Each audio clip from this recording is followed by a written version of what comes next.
கிறிஸ்துவுக்குள் அன்பான தேவனுடைய பிள்ளைகளே, இயேசு கிறிஸ்துவின் பரிசுத்த நாமத்தில் உங்களை வாழ்த்துகிறேன். நீங்கள் ஒவ்வொருவரும் கர்த்தரிலும் அவருடைய சத்துவத்தின் வல்லமையிலும் பலப்பட வேண்டும் என்று நான் உங்களுக்காக ஜெபிக்கிறேன். இன்றைக்கும் ஒரு அருமையான வார்த்தையை ஆண்டவர் நமக்கு தருகிறார். பாருங்கள், யோவான் எழுதின சுவிசேஷம் 2ஆம் அதிகாரம் 5ஆம் வசனத்தை பாருங்கள். அவருடைய தாய் வேலைக்காரரை நோக்கி, அவர் உங்களுக்கு என்ன சொல்லுகிறாரோ அதின்படி செய்யுங்கள் என்றார். பிரியமான தேவனுடைய பிள்ளைகளே, நம்முடைய ஆவிக்குரிய வாழ்க்கையில் 75% நாம் கர்த்தரை நம்பியிருப்போம். ஒரு 25% உலக மனிதர்கள் சொல்லுகிற ஆலோசனை, நம்முடைய சிந்தையிலே எழும்புகிற யோசனை, இப்படி பல காரியங்களை திட்டம் பண்ணி நடக்கிறவர்களாக இருப்போம். ஆனாலும் சில இக்கட்டுகள், போராட்டங்கள், சில நெருக்கங்கள், உபத்திரவங்கள் வரும் பொழுது நாம் திகைக்கிறவர்களாக மட்டுமல்ல, நாம் ஒரு 25% தேவ சமூகத்திலே காத்திருக்கிறவர்களாக 75% உலக பிரகாரமான மக்கள் நடக்கிறது போல மாறிவிடுகிறோம். நல்லா கவனிங்க, எத்தனை பெரிய தேவ மனிதனாய் இருந்தாலும் நான் ஒரு காரியத்தை பார்த்திருக்கிறேன். பல கூட்டங்களுக்கு போகும் பொழுது சில பரிசுத்தவான்கள் டேப்லெட் எடுத்து போடுறத பார்த்துருக்குறேன். நான் கேட்பேன், இது எதுக்காக டேப்லெட் சாப்பிட்றீங்க? ஐயா, சுகர் இருக்குது, அதனால் சுகர் ஃப்ரீ மாத்திரை சாப்பிட்றேன் அப்படின்னு சொல்லி சாப்பிடுகிறதை நான் பார்த்துருக்கிறேன். பிரியமானவர்களே, வேதத்தை வாசிக்கும் பொழுது கர்த்தர் கேன்சர் வியாதியிலிருந்து சுகம் கொடுக்கிறார், நொண்டியை நடக்க வைக்கிறார், திமிர்வாதக்காரனை சுகமாக்குகிறார், குருடனுக்கு பார்வை கொடுக்கிறார், செத்தவனை உயிரோடு எழுப்புகிறார். இப்படி வேதத்தில் ஜீவனுள்ள வார்த்தைகள் இருந்தாலும் அதை படிக்கிறதையெல்லாம் நாம் நம்புகிறோம். ஆண்டவரால் அற்புதம் செய்ய முடியும். ஆனால் நமது வாழ்க்கையில் ஒரு அற்புதம் தேவை என்று சொன்னால், அப்படி தேவனால் செய்ய முடியும் என்று காத்திருப்பதற்கு பதிலாக உடனடியாக என்ன பண்ணிவிடுகிறோம்? மற்ற மனிதர்கள் எப்படி மருத்துவர்களை பின்பற்றுகிறார்களோ அப்படியே பின்பற்ற ஆரம்பித்து விடுகிறோம். நன்றாக கவனித்து பார்க்கணும். ஏன் நாம் 100% தேவனுடைய பிள்ளைகளாக, கர்த்தரை விசுவாசிக்கிறவர்களாக, விசுவாசத்தில் செயல்படுகிறவர்களாக வாழக்கூடாது? இதுதான் என்னுடைய கேள்வி. நல்லா கவனிங்க, வேதம் மிக திட்டமாக சொல்லுது, ஆண்டவருடைய சித்தம் இல்லாமல் ஒரு முடி தலையிலிருந்து என்ன பண்ணாது, கீழே விழாது. இதை நம்புறீங்களான்னு கேளுங்க. கிறிஸ்தவர்கள் எல்லாரும் ஆமாயா நாங்கள் நம்புகிறோம் அப்படின்னு சொல்லுவாங்க.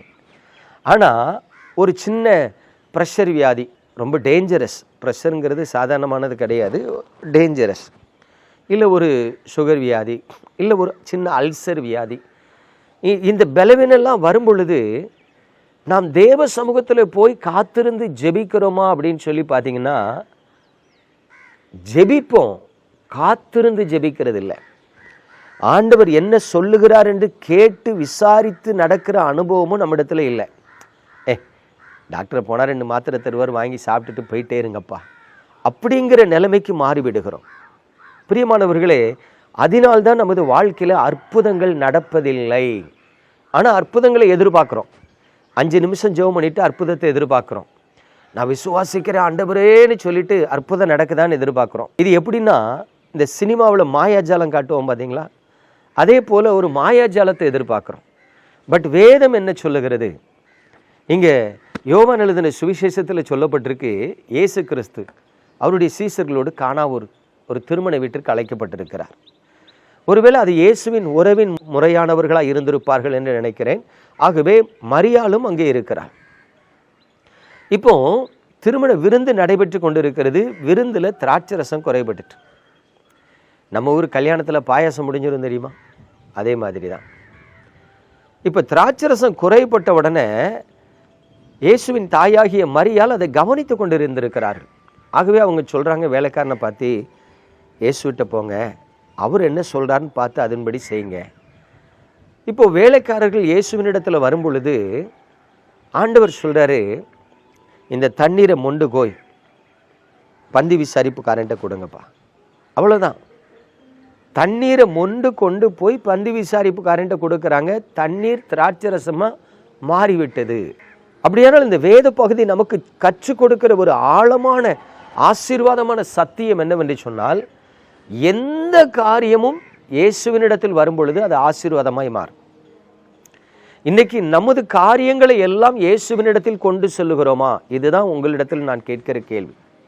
உங்கள் பிள்ளைகள் படிப்பாகட்டும், உங்கள் பிள்ளைகளின் திருமண காரியமாகட்டும், உங்கள் வீடு கட்டுப்படுகிற காரியமாக இருக்கட்டும், உங்கள் சரீரத்தில் இருக்கிற பலவீனமாக இருக்கட்டும், நீங்கள் இயேசு கிறிஸ்துவின் இடத்துல அந்த காரியத்தை கொண்டு போகிறீங்களா?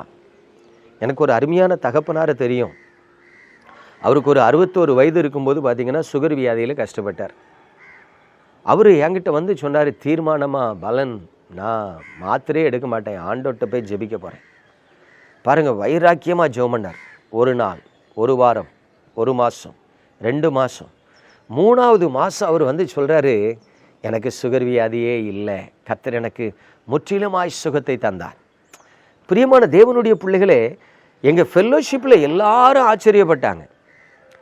அப்போ ஒரு காரியத்தை கவனித்து பாருங்க, தேவ சமூகத்தில் வைத்து தொடர்ந்து ஜெபிக்கும் பொழுது எப்பேற்பட்ட காரியமும் மாறுதலாக முடிகிறது. உங்க வாழ்க்கையில தண்ணீர் திராட்சரசமாய் மாறணுமா? காணா ஒரு கல்யாண வீட்டில் ஆண்டவர் தண்ணீரை திராட்சரசமா மாற்றினாருங்கிறத நம்ம நம்புறோம், பிரசங்கத்தை கேட்குறோம். அதனால ஒரு பிரயோஜனம் நமக்கு இல்லை.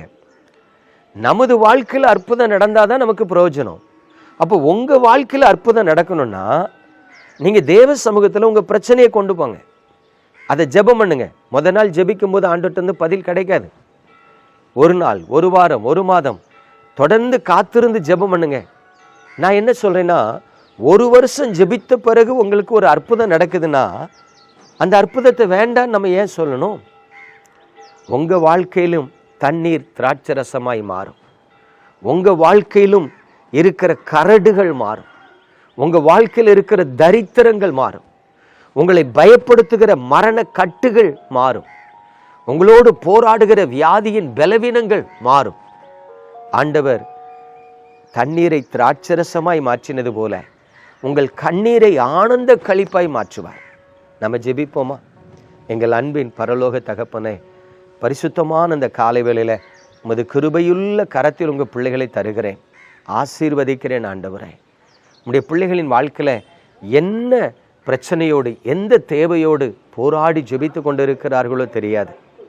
காணா ஒரு கல்யாண வீட்டில் வந்து தண்ணீரை திராட்சரசமாய் மாற்றின தேவன் உமது பிள்ளைகளின் வாழ்க்கையில் உமது தெய்வீக அற்புதத்தை நீர் கட்டளையிடும்படி நான் ஜெபிக்கிறேன். அவர்கள் வாழ்க்கையின் சிறையிருப்பு மாறட்டும். உம்முடைய பிள்ளைகளின் கண்ணீர் மாறட்டும். உம்முடைய பிள்ளைகளின் ஆண்டவரே பாரங்கள் மாறட்டும் என்று நான் ஜெபிக்கிறேன். விடுதலையின் ஆவியானவர் உமது பிள்ளைகளுக்குள்ள தெய்வீக அற்புதத்தை செய்து உங்கள் நாமத்தை மகிமைப்படுத்த வேண்டுமாய் இயேசு கிறிஸ்துவின் நாமத்தில் ஜெபிக்கிறேன் நல்ல பிதாவே, ஆமென்.